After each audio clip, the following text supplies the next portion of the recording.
The stand you took established the understanding among the millions of our people that here we have friends. Here we have fighters against racism who feel hurt because we are hurt, who seek our success because they too seek the victory of democracy over tyranny.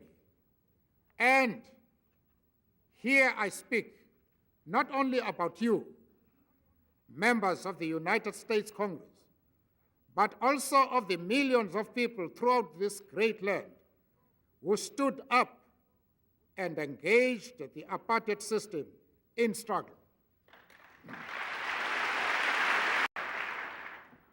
The masses who have given us such strength and joy by the manner in which they have received us since we arrived in this country.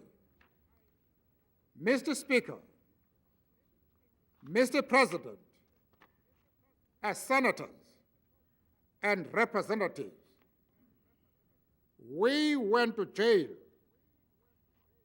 because it was impossible to sit still while the obscenity of the apartheid system was being imposed on our people.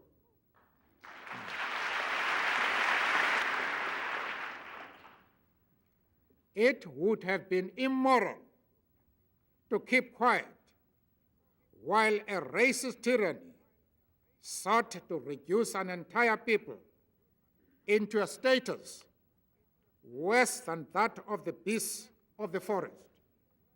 It would have been an act of treason against the people and against our conscience to allow fear and the drive towards self-preservation to dominate our behavior, obliging us to absent ourselves from the struggle for democracy and human rights, not only in our country, but throughout the world. We could not have made an acquaintance through literature with human giants such as George Washington, Abraham Lincoln, and Thomas Jefferson, and not been moved to act as they were moved to act.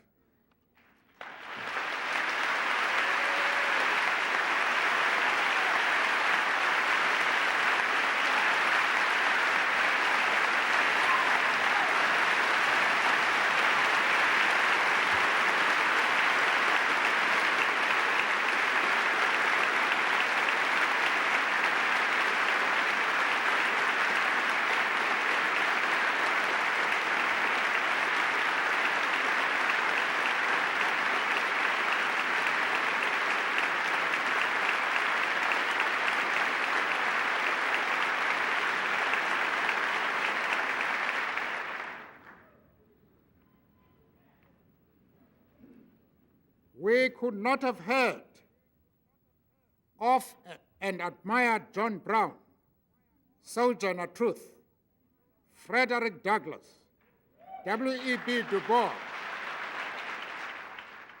Marcus Garvey, Martin Luther King Jr., and others.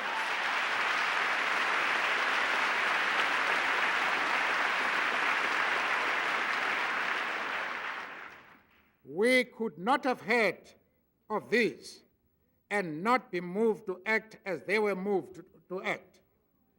We could not have known of your Declaration of Independence and not elected to join in the struggle to guarantee the people's life, liberty, and the pursuit of happiness. The day may not be far when we will borrow the words of Thomas Jefferson and speak of the will of the South African nation. In the exercise of that will, by this united nation, of black and white people, it must surely be that they will be born a country on the southern tip of Africa, which you will be proud to call a friend and an ally because of its contribution to the universal striving towards liberty, human rights, prosperity, and peace among the people.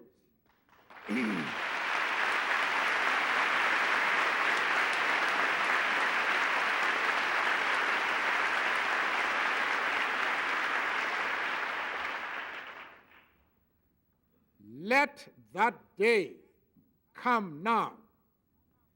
Let us keep our arms locked together so that we form a solid phalanx against racism to ensure that that day comes now. By our common actions, let us ensure that justice triumphs without delay. When that has come to pass, then shall we all be entitled to acknowledge the salute when others say of us, "Blessed are the peacemakers."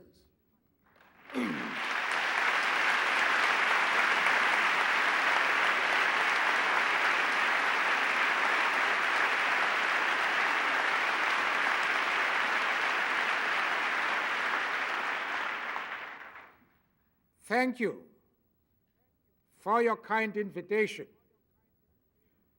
to speak here today, and thank you for your welcome and the attention you have accorded our simple message. Thank you.